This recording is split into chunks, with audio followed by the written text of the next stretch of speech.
జగిత్యాల జిల్లా మెట్టిపల్లి తహసీల్దార్ కార్యాలయంలో ఏసీబీ అధికారులు నిర్వహించిన తనిఖీలు కలకలం రేపాయి.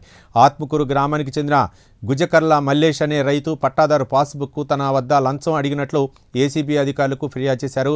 రైతు ఫిర్యాదు మేరకే ముందస్తు ప్రణాళికతో రంగంలోకి దిగిన ఏసీబీ అధికారులు 5,000 రూపాయల లంచం తీసుకుంటున్న సమయంలో జేపీఓ రాజేష్ను రెడ్ హ్యాండెడ్గా అదుపులోకి తీసుకున్నారు.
ఎవరి ఆఫీస్ వాళ్ళు ఎవరు ఇక్కడ అనేది ఇక్కడ ఉండే రికార్డ్ ఈ కన్సర్న్ క్లర్క్ ఎవరు?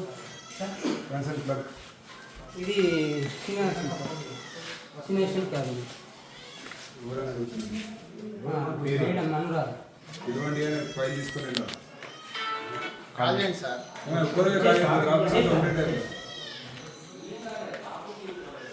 మీరు కొంచెం